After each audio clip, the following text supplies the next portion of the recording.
Welcome, everyone, to After the Dragon, presented by Mayhem Media. You can find us facebook.com/Mayhem Media Inc. And also we're on YouTube and Rumble. Just search Mayhem Media. I am joined by my co-host, Mizpah. And of course, off screen, that means the breeze is somewhere to be found. This is episode 4. We just watched episode 4 of House of the Dragon, and now we're going to discuss it. Please make sure you leave us a comment on anything you'd like to. Hit the like button and hit that subscribe button. Please share it out. Help us grow the episode, the podcast. In case anyone hasn't figured out by now, the name of the show is After the Dragon, so therefore, spoiler alert. And at this point, if you don't want to know anything and you haven't watched episode 4, stop watching and then watch episode 4 and then come back and watch the podcast. Yes, thank you, Ms. Paul, for remembering the spoiler alert at the top of the episode for everybody on this one. If you haven't seen episode 4, definitely go and watch that before you watch this. Ms. Paul, episode 4, another steady episode. I wouldn't call it slow, but there wasn't necessarily a lot of action in it either, but a nice steady one, good story, and we're also learning some more things. I got to start right off at the top with, of course, the most awkward thing, and that, of course, is 2 Targaryens humping in the pleasure house. Okay. That's, of course, on par for Targaryens. You know, we know that they went brother and sister together, so uncle and niece are, that's nothing. What are your thoughts? What are your thoughts on that? Because it kind of broke down pretty quick. Why do you think that happened, and what do you think happened there? Well, I thought it was awfully interesting that, I mean, from the beginning of the show so far, we've noticed that there seemed to be some sort of connection between the two of them, but we just weren't sure what it was. Yeah, I mentioned that, I believe, in After the Dragon episode 1, right after the first episode, when he gave her that necklace. There was something, I believe I mentioned how there was something a little off with that. It seemed a little more intimate than initially, than it would seem. So I think I mentioned that, and here we are. We certainly got. I didn't think I'd be proven right so quickly. I thought this would be end of season 1 or maybe season 2 stuff, but didn't think I'd be proven right so quickly on that point. Yeah, I also thought it was interesting that he had problems performing. Is that what it was? Well, whether that be due to psychological, maybe he does actually have a bit of a conscience after all, or maybe he has physical problems. We don't know. Yeah. Now, if I'm not mistaken, and the Breeze, you can comment after this, after I'm finished, and you can tell me where you differ in any way. But I believe the Breeze and I are going to be of a similar mind on this one. I think what my opinion is that he has problems in this department. Okay, I think he has problems in this department.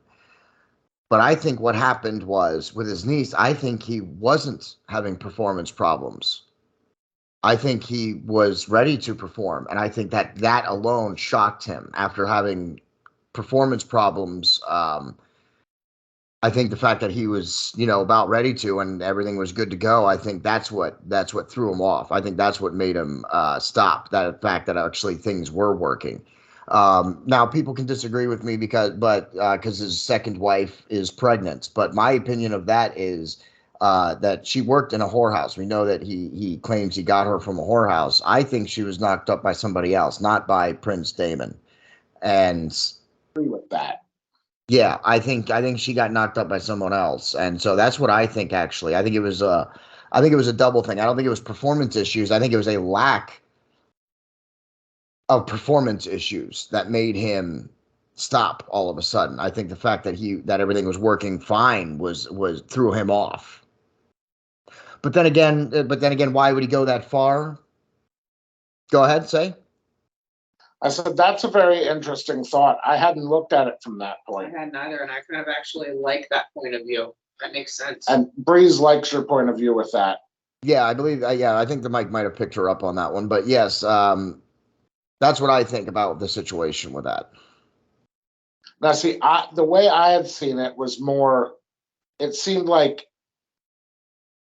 once she started enjoying it and getting into it, that was when he started having the performance issue. Interesting.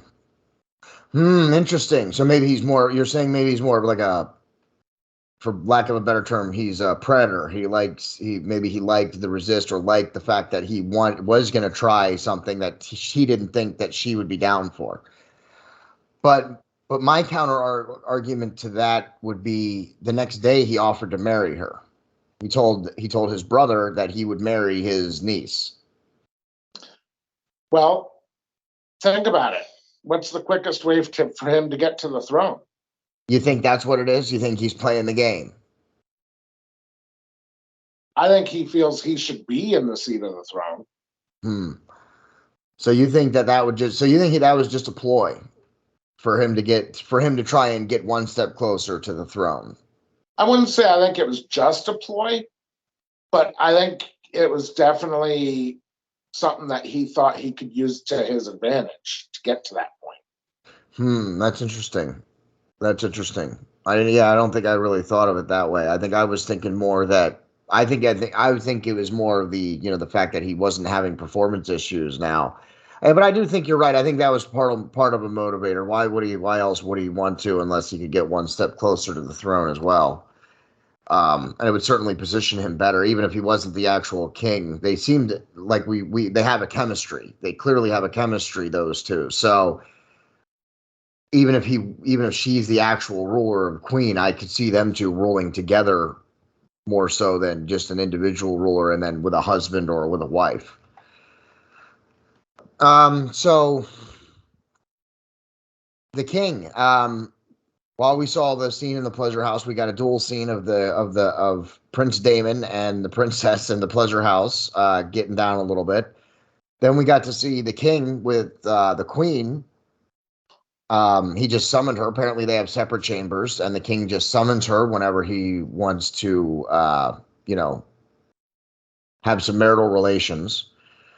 And his body is deteriorating rapidly. Oh yeah, he looks like he's becoming a zombie. Looks like looked like a couple very large wounds on his back. Dude, he looked like he went 12 rounds with Mike Tyson. Man, his back. That was unbelievable. And I don't know if you've noticed the fact that it's now 2 fingers on his left hand that are necrotic. No, I definitely didn't notice that, actually. That's one thing I did miss. Yeah, it's now his pinky and his ring finger. Wow. And the bruises on his back are significant. Yeah. I mean, they're not just wounds that need to be cauterized. Those are significant. Like, it looks like he was beat up by, some people, by a lot of people. It was carved a pound of flesh off of him. Yeah. I find that interesting, that he's deteriorating so fast. You know what I mean? Like, it's been only it's been a couple of years, and we're going to talk about time in just a minute because that's a complicated conversation. I'm going to save that for the end. But we know it's been at least a couple of years. We know it's been likely. I mean, we could ballpark it between maybe 13 and 15 years, I think. And we'll talk about that again. Since he's been on the throne, we're talking about 15 years, and he's got 2 necrotic fingers. He's got bruises on his back that are just growing in size, whether they're being cauterized or not. It's just it's dead tissue. It's spreading. He's getting bruises everywhere from the throne. Yeah, and if you notice, first episodes he wasn't wearing gloves. He does now. I did not notice that either. We're definitely gonna have to look. I'm definitely gonna have to look some stuff on the rewatch, because no, I didn't see that either. No, I didn't. I find that interesting. So, well, I mean, yeah, you're right. Yeah, I mean, I didn't notice. I suspect, and if you notice, when he had Allison washing him, like the handmaidens, they were giving him a bath. Yeah. And he was wincing in pain. Yeah, from the bruises on his arms and stuff. He's clearly got them all over his body. Like, no matter where they were touching, he was wincing in pain. Yeah. But when she did it, he wasn't wincing because he said she has a softer touch. Yeah. Well, I mean, in all honesty, she was being much more gentle than they were being. So that makes sense. Say that again. Sounded to me like it was a little more of an excuse. You think? Maybe. Yeah, he seems to be becoming more. Yeah, I mean, well, I was gonna say he seems to be becoming more dependent, but then let's transition to one of our final points before we talk about time. He fired his hand. Yeah. I thought this king was very weak. I did not think when he did that, I said, no, there's no way he goes through with it. Like when Renyra said, fine, when you fire Otto Hightower, I'll marry whoever you want. And he did it, and I cannot believe he did it. That took more balls than I thought than he even had, man. Well, did it take balls, or was it him following an order that was given to him? That's an interesting way to think about it. With he has to consult and get guidance on every little tiny decision. Either way, yes, he did have to. That had to have been a decision he made, because either way, Otto used to be the person he listened to. Otto and his council. Even when they disagreed, it was always Otto that he ended up listening to. To fire the person that you always yield to, it's not. He had to make that decision. So, even if you're right, and there is a chance that you are. I never thought about it that way, but there is a chance that you are right. But that would still show a significant shift from his allegiance. He doesn't want Otto Hightower's opinions anymore. His daughter's the one calling the shots now. That either way, that would display a significant shift in his own life right there. And how's he going to feel about the fact that his daughter's the one that pointed it out to him and he didn't see it for himself?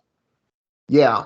I don't know if that has anything. I think you're kind of right on with that. I think you're right. I think he is concerned with family and furthering the line and making sure that someone who knows what the future is, what Aegon the Conqueror, his ancestor, foresaw with the dagger.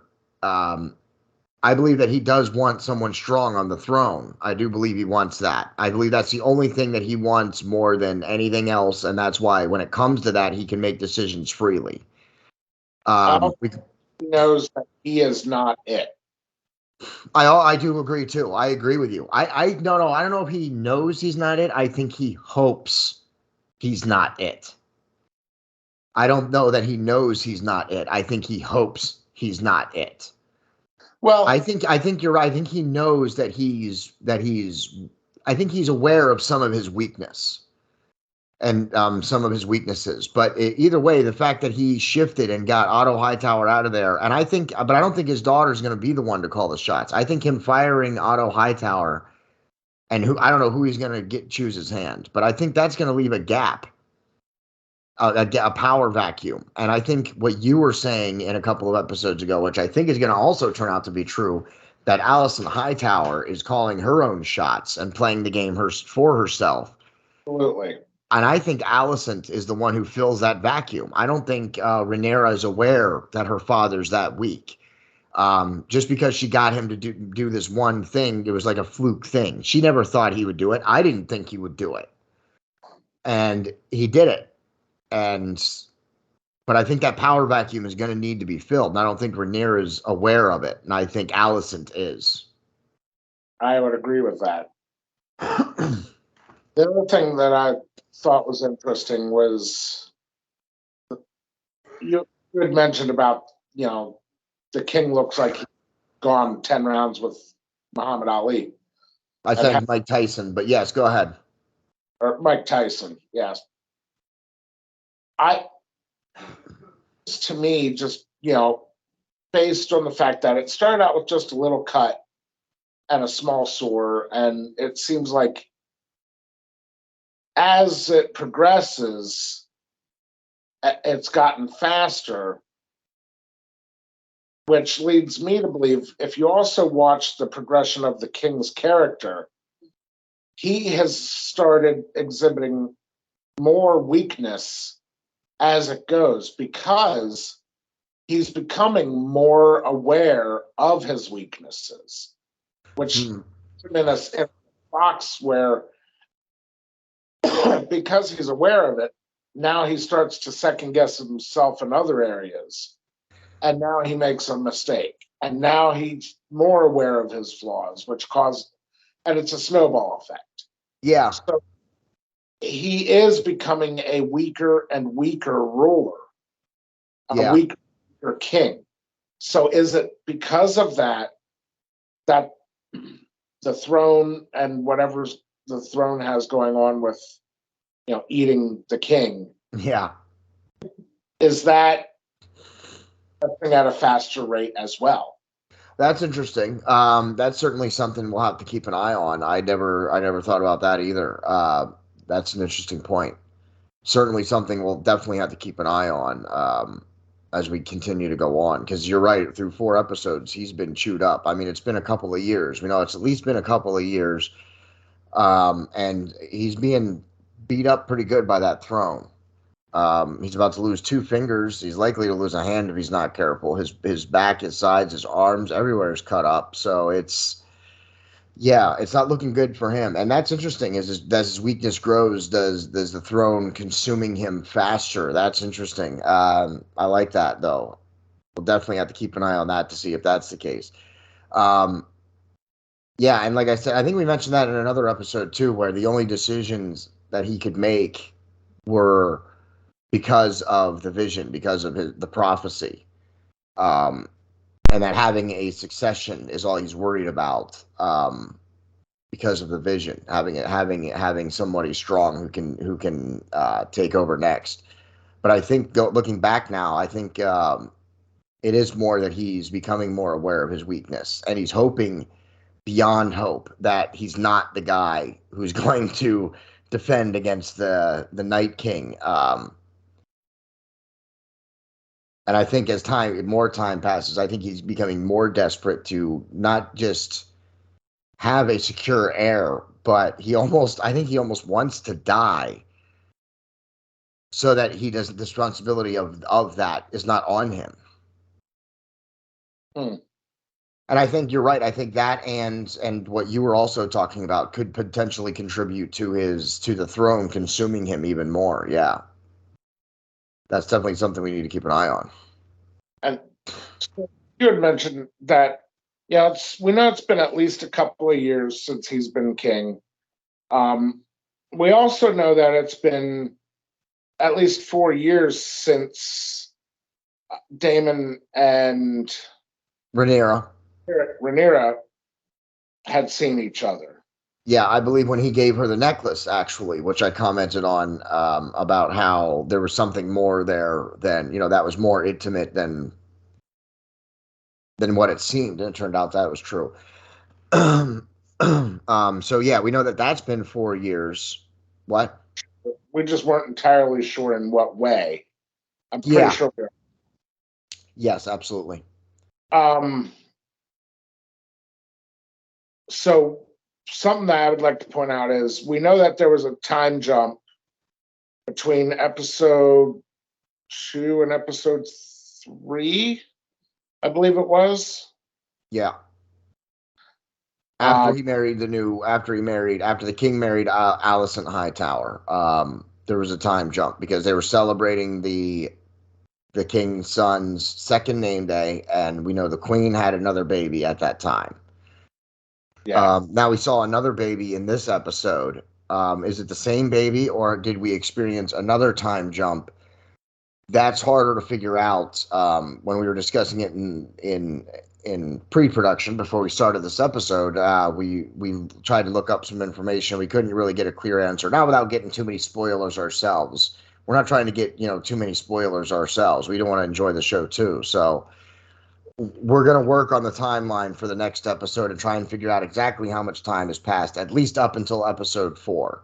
Doing the current episode will be a little bit more difficult but we'll always be an episode behind when we discuss how much time has passed. And when we're doing a podcast like this, there's an episode like this, there's always sometimes we do have to sacrifice a little bit of our enjoyment in order to be able to get information to be able to share. Yeah. And I don't feel like people always fully understand the sacrifices that we have to make to do episodes. Like, for example, tonight, the Cowboys and the playing at the same time that Game of Thrones aired, and I had to choose to record the game and watch it later so that I could be prepared for this episode tonight. Yes, I did. I also did. I don't have a way to record it, so I did not get to record it. I am not a Cowboys fan. I'm an Eagles fan, but I am a football fan, and I love watching all football. It does not just have to be the Eagles. I love watching all football, no matter what team it is, even the Cowboys, because I just like football. I love football so much. But I also made the decision to not watch football and to watch House of the Dragon so that we could do this episode afterwards. And not just that, I want to make sure people are aware, since we're taking a moment here, but not just the time, but Mizpah here has been working mandatory overtime with his full-time, regular day job. And when I say full-time or overtime, mandatory overtime, I mean he's working 12-hour days, 14-hour days, every, all week long. So, and he's still taking the time late on a Sunday night to shoot this episode. The Breeze also off screen. So it not just the sacrifices, the little sacrifices like not watching a football game, but the big sacrifices of staying up extra late to shoot this episode, as opposed to being able to get sleep before your 12 to 14-hour day that he has tomorrow. So I want to make sure people are aware of that also. We also have a little one on the way too. Oh, well, then there's the official announcement. It happened on episode 4 of After the Dragon. Mizpah and the Breeze are expecting a little one. It happened here. You heard it here first. And even with all the time that we sacrifice, the only thing we all ask in return, the only thing we've ever asked in return is hit that like button, leave us a comment, hit the subscribe button, share it out. That's all we want from anybody watching this. If you enjoy these episodes, just share it out. That's all I ask. Little one on the way. We'll plan something special for that, I'm sure. And we will definitely get him or her both a Boiling Point podcast and a Mayhem Media onesie once he or she gets here. Mizpah, is there anything else we wanted to discuss? Did we miss anything we wanted to talk about? I don't think so. We talked about him firing his hand, right? Yeah. Yes. And the whys and the hows of that. We covered uncle niece trying to get it on. Yep. Which apparently is kind of a Targaryen way, but yep. And the lack of performance there, and what we think the reason maybe why. I mean, there was a couple of other things that had happened. There was something that had happened that led me to believe that I am definitely right, that Alicent is definitely running her own game. And right now, the fact that her game kind of runs along the same lines as what her father wants is convenient to her. Well, not anymore. But not anymore. And speaking of, actually, I want to bring up something right quick. Speaking on that, I don't know what it was you saw. I'll have to, when I rewatch the episode, I'll look for it. And I'm sure when you rewatch the episode, you'll let me know exactly what it was. But what if Alicent was the reason? Because you said something about the kid spy in the pre-show about the kid spy maybe working for Alicent and not the Hand of the King. And what I wanted to bring up to you, what if it was Alicent that maneuvered all of that? Not Daemon and Renyra, but what if the way she maneuvered all that was for the king to fire her father? What if she maneuvered that in order to get her father out of the way? Because we had talked in previous episodes about how it looked like she was following her father's lead. That she's just obeying her father. That's all she's doing. You've always claimed that she's running her own game, but at least it appeared that she was always running with her father. And you pointed out that it was only because they're what they wanted was aligned. Yeah, but I don't think what if she maneuvered that? What if she did that to get her father out of here, out of the way? Maybe. Yeah, that's interesting. We'll certainly have to see who he selects. Go ahead. I said that's a very interesting thought. Yeah, we'll certainly have to see who he selects as Hand of the King in the next episode. Assuming we see that in the next episode, we know Rhaenyra is going to marry the Valerian son. I can't remember his name off the top of my head right now. But he's going to unite his houses. Remember, it was supposed to be him that married one of their daughters to unite the houses, but now he's going to use his daughter to unite their houses. What? There was something else that I remembered that I wanted to mention. Go ahead. When Rhaenyra was listening to potential suitors. Yeah. Oh, yeah. The young boy. Yeah, and I'm drawing a blank on his name too. Yep. Basically laughed away, like, whatever. Yeah. And a fight breaks out between him and the young man who was heckling him. Yeah. And he just blatantly fillets that man right through the gut without blinking an eye. Yeah, well, I mean, he didn't just stab him in the guts. They fought. He drew his sword. He drew his dagger. They fought, and the kid won. And that. Go ahead. It was a very short fight. Yes, it was. And I think no one's going to mess with whoever that kid is or his house anytime in the near future.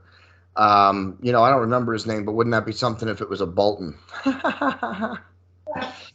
No, I'm sure that it wasn't a Bolton, but I don't remember his name, and we'll get that information then. Unless the Breeze has a second. No, we need to start wrapping it up. So we'll get that info, and we'll talk about it in the next episode, who that was, and if we'll see him again. I have a feeling that we definitely haven't seen the last of that kid. Yeah, I don't think so either. That seemed like a scene that maybe that's a scene that could be either way. It could be just, hey, here's a scene of a kid that's killing and a young man. Just because this is the Game of Thrones universe and this is what happens. Or it could have been something that's much more significant. We don't know that yet, especially since I can't remember his name. But when I was watching the episode, his name didn't strike me, didn't trigger anything. So I'm thinking it's not anybody that's super important. But we will get his name for next week's episode, and we'll talk, I'm sure, a little bit more about him. We'll bring him up again. Please leave us a comment. Give us a question. Anything else that you want to talk about, leave in the comments. Please share out the episodes. That's what we need. We need people to share out the episodes right now to help us reach more people so we can grow the podcast. Storefronts. I still don't have Mayhem stuff on the storefront, but JDEDESIGNz, bonfire.com/store/JDEDESIGNz. That's with a Z at the end of it, all lowercase. Check out that storefront and pick up some apparel. Also, our sister show. Both Mizpah and I are both sporting the sister show this evening, the Boiling Point podcast. Make sure you go and check out that storefront, bonfire.com/store/the Boiling Point podcast. Pick up some apparel. Facebook.com/the Boiling Point podcast. We're on Facebook, and you can also search YouTube and Rumble, the Boiling Point podcast. That's our sister show. Handles politics, faith, world news, that type of thing. This is the one that handles entertainment, TV, movies. Upcoming episodes, Robbie. We're going to have Robbie back to talk about the Spider-Mans and the Spider-Verse. That's going to be a great episode. Make sure you look for that. And then a couple weeks later, we'll likely have him on again to discuss the timeline. We're going to be working on, me, Mizpah, and Robbie. We're all going to be working on a huge episode where we're going to break down the entire Marvel timeline so that people know what movie and the TV shows, where does it all take place. We're going to do the entire timeline, TV, movies, the whole thing. So look for that episode as well. It'll be a lot of fun. Boiling Point Podcast has got some episodes coming up in the next few weeks. Check that out as well. And remember to hit that subscribe button. The Breeze, off screen. Thank you for your contributions as always, The Breeze. Mizpah, the executive producer. Look for his memes on Facebook. He's getting damn good at making our own memes. So make sure you keep looking for them and leave us some comments on those as well. I am your host, JD. This has been After the Dragon, and that's the end. Good night.